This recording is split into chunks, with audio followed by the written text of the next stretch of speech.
Damas y caballeros, tengan ustedes muy buenas noches. Bienvenidos a una nueva edición de este programa. Está con nosotros Jesús Miguel Delgado del Águila. Él es literato. Él ha participado el día de hoy en una ponencia de un libro donde el escritor Olaf Durán hizo una presentación en horas de la tarde en la Feria del Libro en la ciudad de Huancayo, aquí en el centro de esta ciudad. Y vamos a hablar con Jesús Miguel Delgado del Águila, que fue uno de los presentadores, fue ponente en esa presentación. Él tiene 31 años de edad, estudió pregrado, maestría y doctorado en literatura en la Universidad Nacional Mayor de San Marcos, es corrector de textos, investigador, ponente nacional e internacional. Recientemente acaba de llegar de España, ha publicado artículos en revistas indexadas del Perú y del extranjero. Su tesis de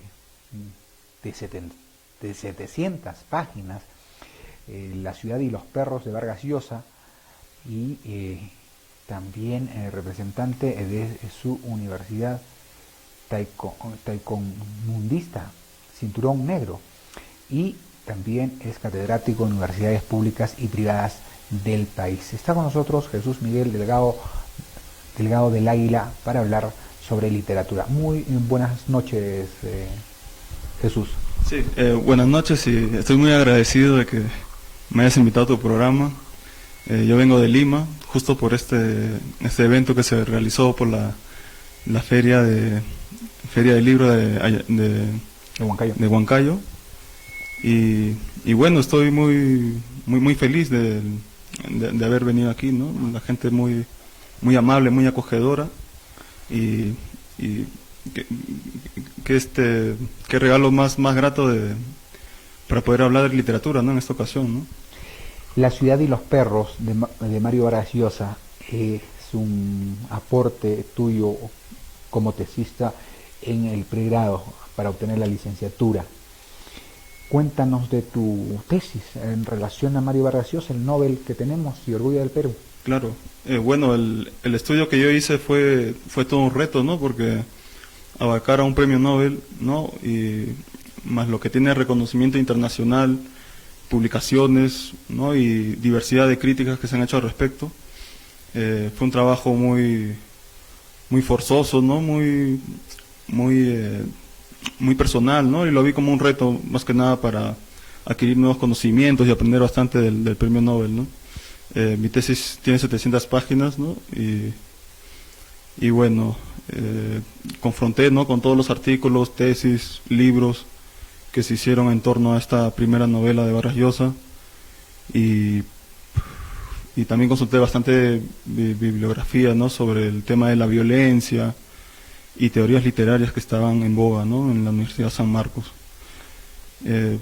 Bueno, luego de haber sustentado esta tesis me ha servido para poder publicar artículos en revistas indexadas, ¿no? Que se han publicado en varios países, ¿no? Colombia, México, Brasil, ¿no? Etcétera. En esta tesis de La ciudad y los perros de Vargas Llosa, ¿cuál es el análisis que haces tú en relación al Nobel y su novela, ¿no? Claro. Bueno, mayormente es primero hacer un análisis hermenéutico, es decir, confrontar con los estudios que se han realizado en torno a esta obra, ¿no? Que es bastante, no son más de 100 textos en sí, ¿no? Sobre esta novela, y a partir de allí plantear algo nuevo en función de lo que ya se ha escrito, ¿no? Entonces yo he recurrido al tema de la violencia para postular principalmente cómo se van desarrollando identidades dentro de los personajes que terminan siendo desestabilizadas, ¿no? Términos que yo uso allí mayormente son el de triada protagónica o la desestructuración de los triángulos jerárquicos, ¿no? Y temas muy internos relacionados con la violencia, ¿no? Que no se han abordado, al menos de la crítica literaria, ¿no? Esos análisis que tú haces de forma hermenéutica, que refieres del caso de la violencia, ya. Cuéntanos qué espacios o qué escenas es la que analizas para hablar de la violencia en La ciudad y los perros. Bueno, principalmente... y los personajes, ¿no? Claro, principalmente recurro a las teorías de la psicología, ¿no? Para ver cómo se desarrolla este ciclo de la violencia, ¿no? Entre víctima, victimario, y también plantear un personaje intermedio, ¿no? Que en este caso sería el camaleón, que adopta ambas posiciones para poder, digamos, subsistir en un medio caótico, ¿no? Militar, ¿no? Castrense, como ocurre en el universo del Colegio Militar Leoncio Prado, ¿no? Entonces, a partir de estas tres configuraciones posibles, en las cuales yo ubico al jaguar, el poeta y el esclavo, postulo, ¿no? De que es imposible de que cada personaje tenga una identidad determinada, ¿no?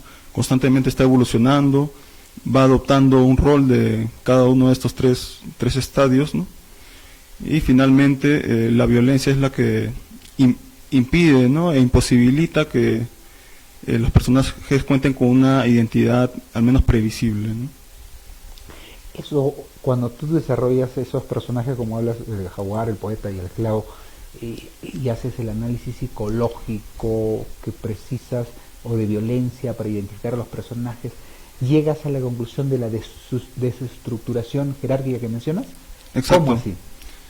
Claro, bueno, situó escenas, ¿no? Escenas concretas, ¿no? De la novela, por ejemplo, el jaguar, que es un personaje muy violento, ¿no? Que no se deja no se deja someter, ¿no? Por la autoridad, y al menos pensamos que en la novela su identidad va a proseguir, ¿no? Durante toda la lectura, ¿no? Sin embargo, por un error, por un accidente, ¿no? El personaje jaguar, de quien menos esperamos que va a someterse al sistema, ¿no? Termina humanizándose, ¿no? Y lo mismo va ocurriendo con varios personajes, ¿no? Por ejemplo, el poeta, ¿no? Tiende a adaptarse al sistema, ¿no? Pero de una forma no tan convencional, ¿no? Por momentos tendrá un rol pasivo, ¿no? Luego también tendrá una oportunidad en la que quiera derrocar al jaguar, ¿no? Que se enfrenta contra él, ¿no? Casi al final de la novela, y nuevamente recurre a su propia identidad, ¿no? Es decir, lo que yo postulo al final es de que las identidades allí, en los personajes, debido a la violencia, impide, ¿no? de que cada uno pueda desarrollarse de forma consecuente. Hay constantemente esos retrocesos, hay un recorrido cíclico, ¿no? Que yo planteo, ¿no? De que hay una indeterminación en cuanto a su configuración, y bueno, eso es posible gracias al universo castrense en el que están envueltos estos personajes de la novela, ¿no?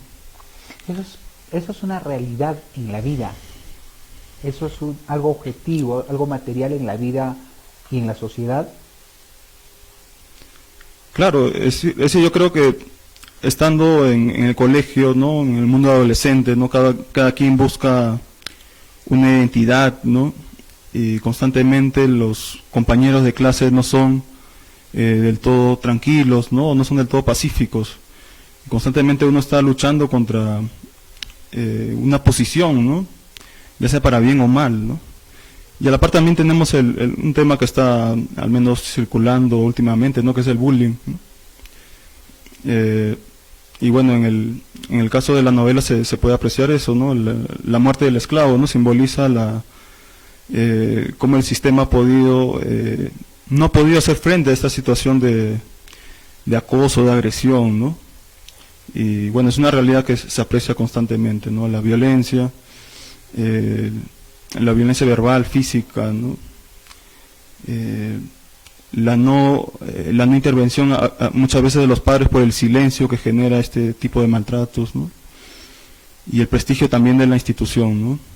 En la novela, por ejemplo, al morirse el esclavo, ¿no? Se genera una serie de silencios, ¿no? De chantajes, ¿no? Para que no salga la verdad, ¿no? O sea, cuál ha sido el verdadero motivo del asesinato del esclavo. Y eso es lo interesante, es decir, la novela aborda psicologías, emociones y situaciones de la realidad, ¿no? Que puede identificar a cualquier estudiante, ¿no? A cualquier adolescente de por sí, ¿no? Vargas Llosa es referente tuyo?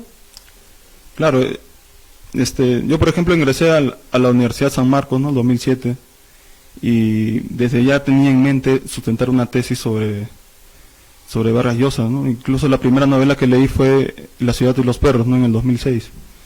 Entonces yo siempre tuve en mente querer decir algo, ¿no? A pesar de que sabía de que el trabajo no iba a ser tan fácil, ¿no? Porque hay críticos literarios muy renombrados, ¿no? Que conocen bastante, ¿no? Como por ejemplo Alonso Cueto, ¿no? Washington Delgado, ¿no? Entre otros críticos de renombre del Perú y el extranjero, ¿no? Entonces era en sí todo un reto, ¿no? Abordar a Vargas Llosa, y estoy satisfecho de haber conseguido la sustentación también de eso, ¿no? Y la retribución de ese trabajo, el esfuerzo, es participar en diferentes lugares. Claro, bueno, una vez que ya terminé de sustentar esta tesis, ¿no? Me sirvió para publicarlos en artículos en revistas indexadas en Cielo, en Web on Science o Scopus, y también tuve un interés por investigar otros premios Nobel, ¿no? Como García Márquez, que lo estoy tratando en mi tesis de maestría, u Octavio Paz, ¿no? Para mi tesis doctoral. Entonces, ese reto ya me lo he puesto una vez que pude lograr mi objetivo, ¿no? Con La ciudad y los perros.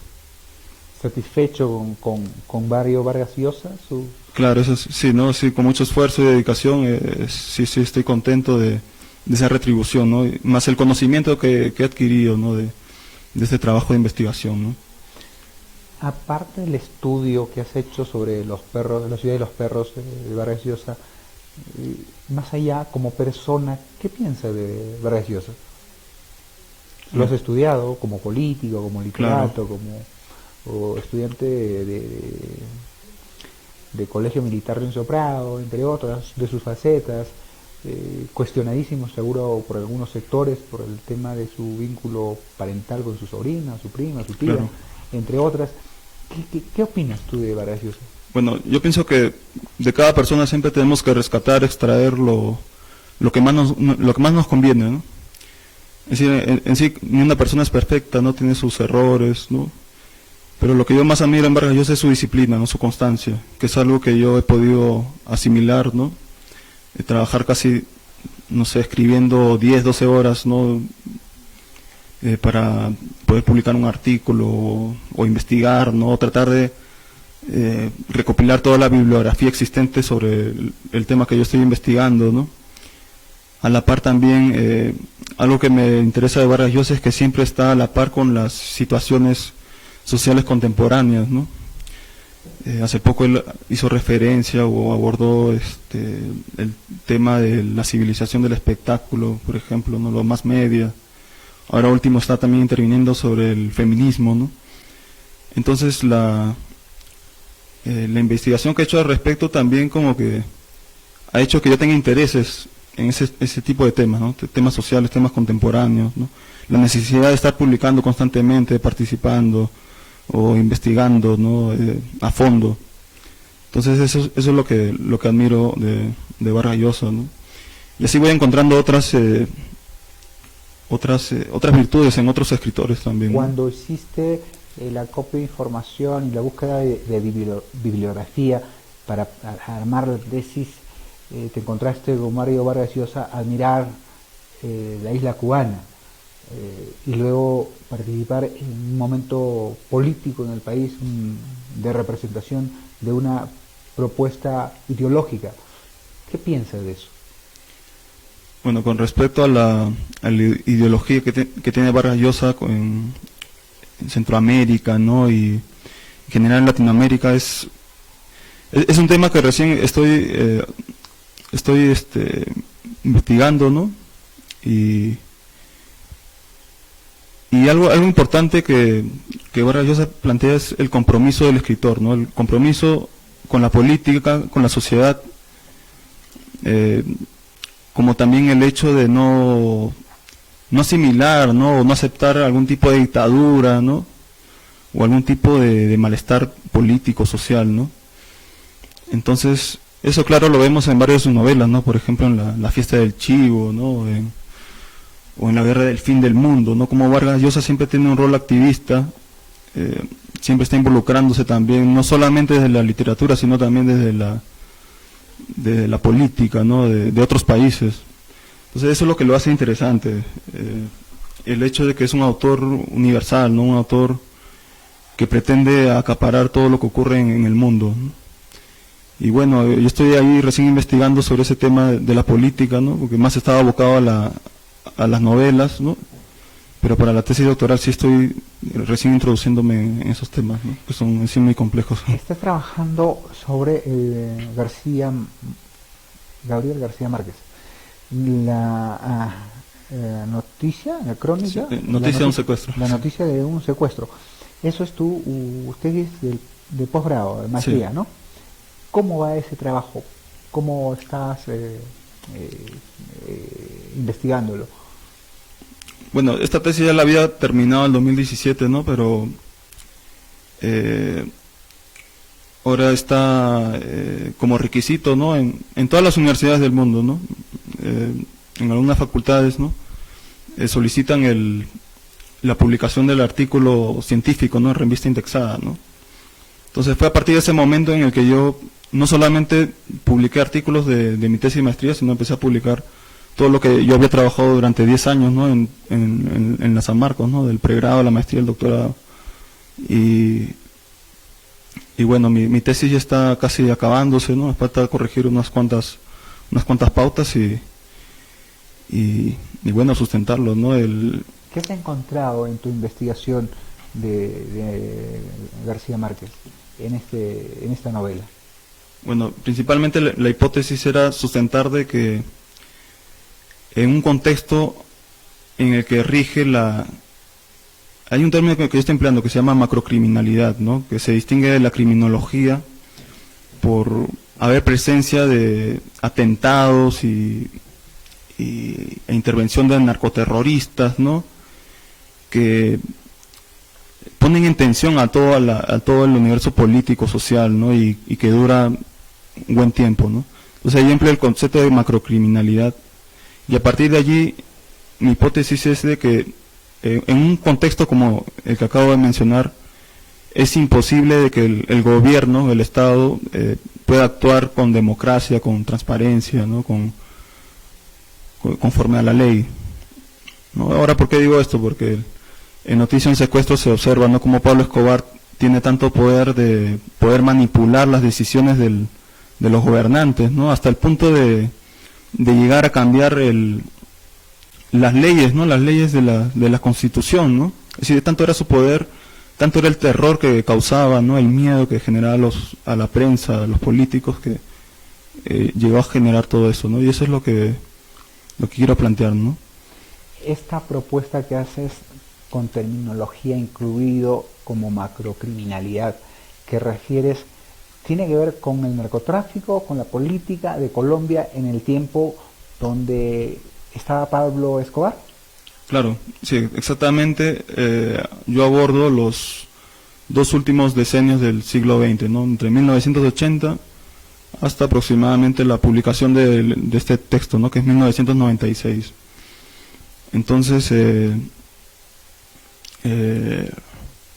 es posible notar este concepto, ¿no? Por todas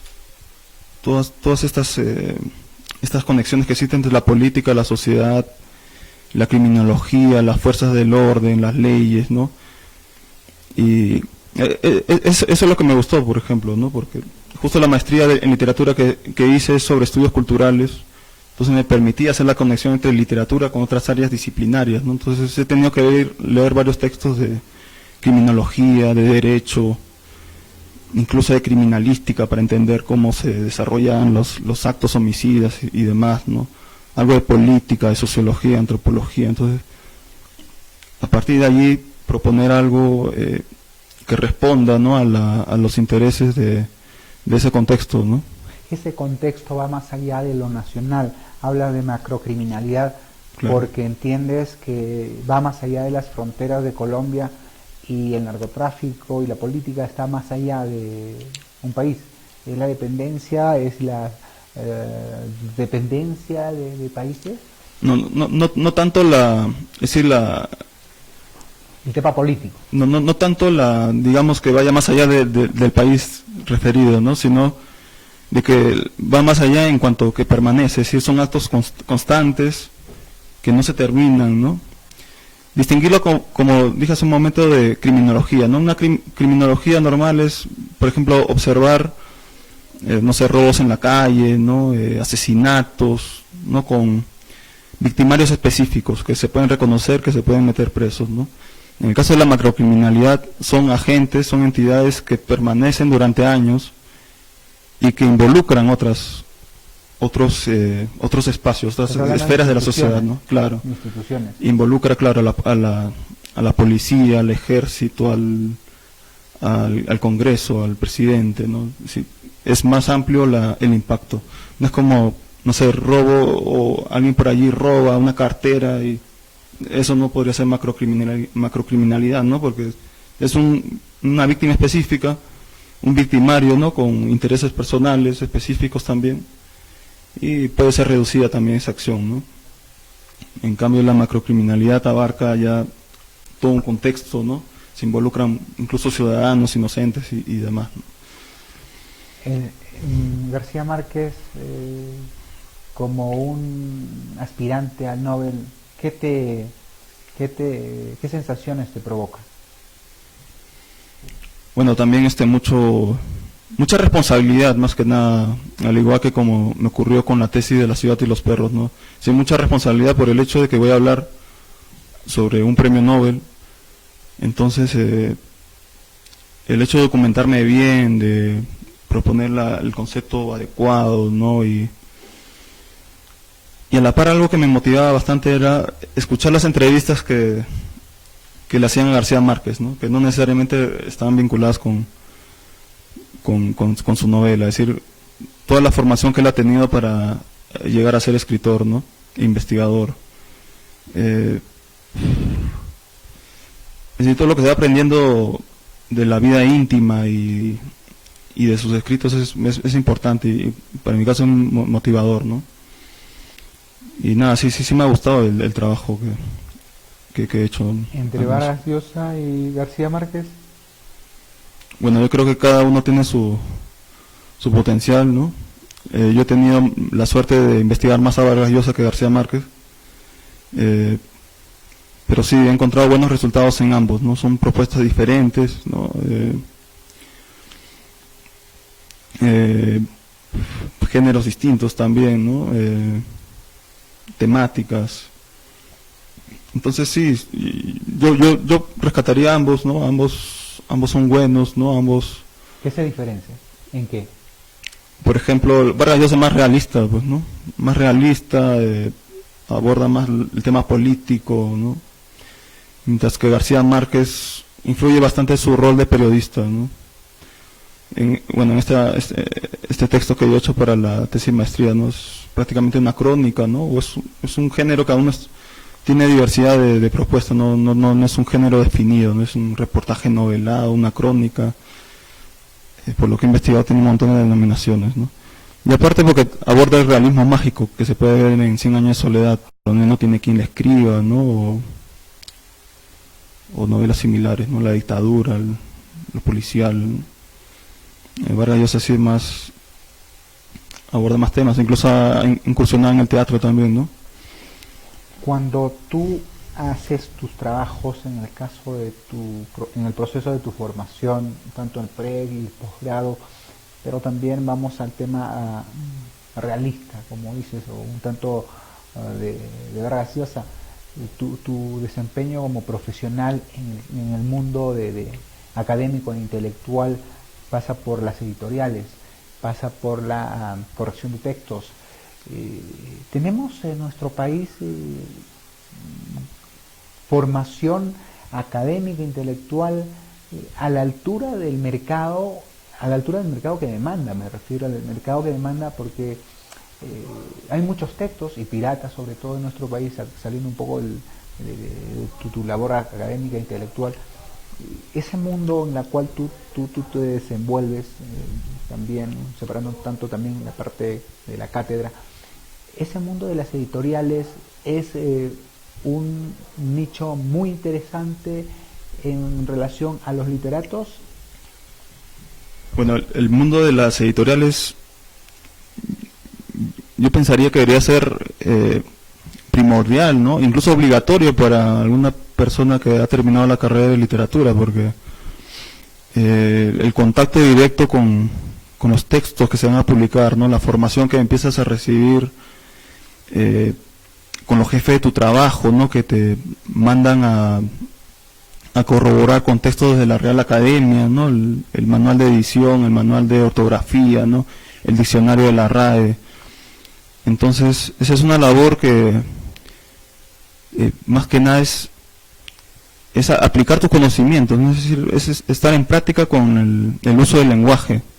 Es algo que en la formación literaria no es, al menos escasa, ¿no? Que mayormente literatura en la universidad en la que yo me he formado te da la capacidad para que tú puedas analizar los textos, ¿no? Con un contenido, con un cierto grado, ¿no? Alturado, mientras que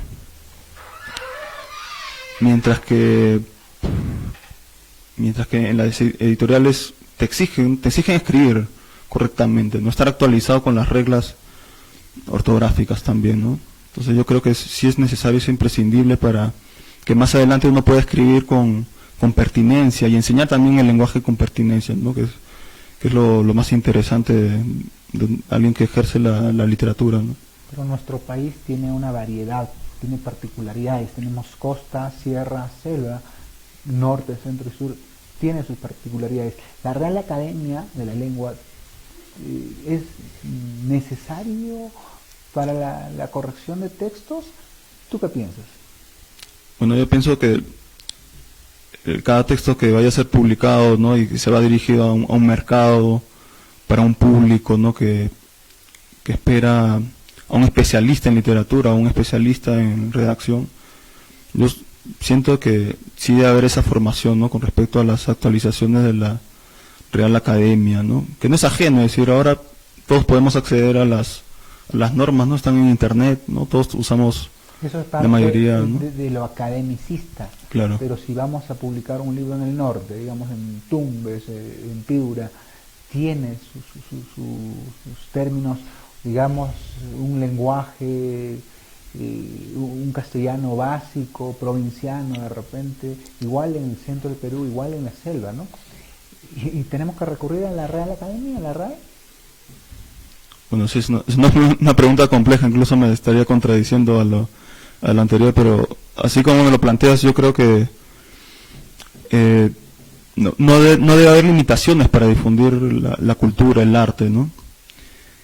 Pero si hay esa posibilidad de poder corregir, enmendar, ¿no? Perfeccionar el lenguaje, debería ser posible, ¿no? Porque más allá del tema cultural o de costumbre, geográfico, social, va la técnica, va la ciencia. Y ahí sí vamos a la RAE, ¿no? Ahí sí vamos a la RAE, tenemos normas, tenemos la gramática, tenemos toda una técnica para escribir. Y no es porque, yo te decía ese comentario porque tenemos nuestras particularidades como país, la variedad geográfica y sus particularidades históricas o culturales hacen que tengamos ciertas diferencias en la capital de la República, incluso en tema de corrección de textos, porque los textos, tú corriges un texto para España, digamos, bueno, hay que saber un poco de lo que precisas, ¿no? De la RAE, pero hay que corregir un texto para, no sé, para Huancayo. Probablemente hay términos que quizás de repente no son pertinentes, pero se puede obviar a la RAE. A ese lado iba el comentario, Jesús. Vamos al tema finalmente, ya acabando, porque estamos terminando el programa. La literatura. El Perú se encuentra en uno de los últimos lugares de comprensión de textos, ¿no? Tú has corregido textos básicos también para educación básica regular. ¿Cómo ves esa realidad o es un mito? Bueno, yo creo que depende de la educación de la cual podamos recibir, ¿no? Ahora, no necesariamente depende del colegio, ¿no? Porque muchas veces en el hogar la familia está acostumbrada a leer, ¿no? Y los hábitos de lectura se forman, ¿no? Independientemente de la educación particular o nacional que uno reciba, ¿no? Y ahora con la internet, ¿no? Si bien la lectura no es la adecuada, no es la utópica, ¿no? Pero sí se está generando avances, solamente de que ¿cómo se puede medir eso, ¿no? Es decir, las estadísticas o los reportes a veces no son confiables, no son certeros. Entonces, yo pienso que en el Perú sí se lee, ¿no? Y estamos teniendo referentes en la literatura, ¿no? En otras áreas también, ¿no? Como el periodismo, ¿no? De que sí es posible, ¿no? Sí es posible un avance con respecto a la redacción, a la comprensión de textos, ¿no? Y bueno, en cuanto a los colegios y aquellas personas que tienen precariedad, ¿no? Para poder adquirir un libro, ¿no?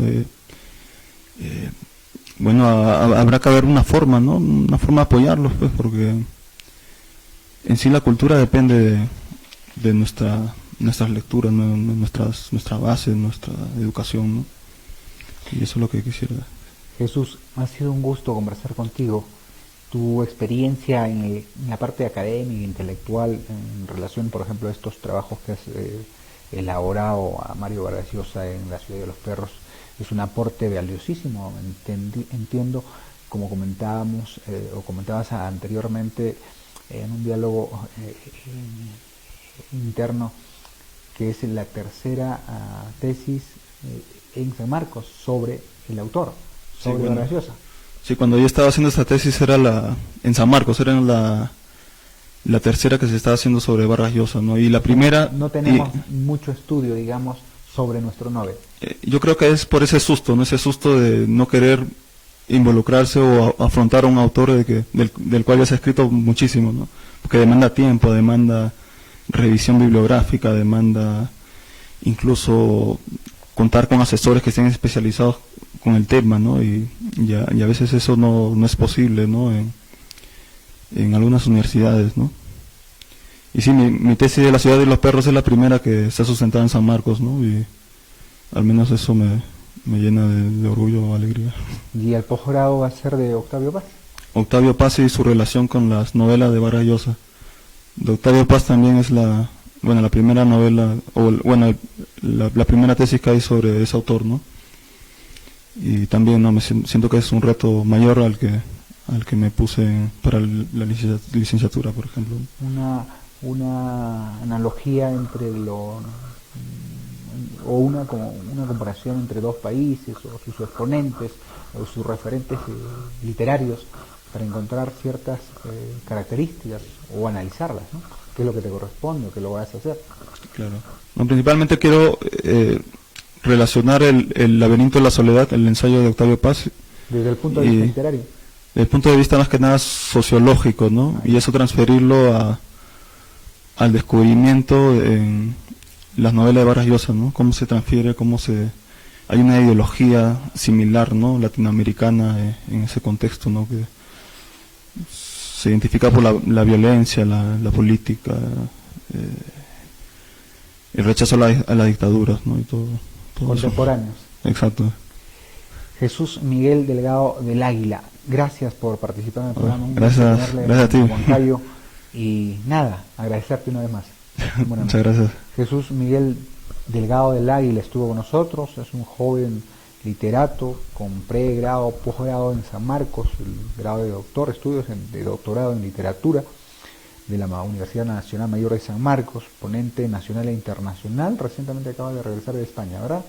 ¿Estuviste en una ponencia, en un congreso? Participé en un congreso de la Universidad de Granada en España, ¿no? Y en marzo estuve también en la Universidad de Texas en El Paso, también para una ponencia, justo sobre Octavio Paz, ¿no? Gracias. Con sus publicaciones y artículos en revistas indexadas, catedrático de universidades públicas y privadas. Gracias una vez más, Jesús Miguel Delgado del Águila, literato, estuvo con nosotros. Ha sido un gusto, un placer. Señores, nos vamos hasta el día de mañana, 9 de la noche. Buenas noches.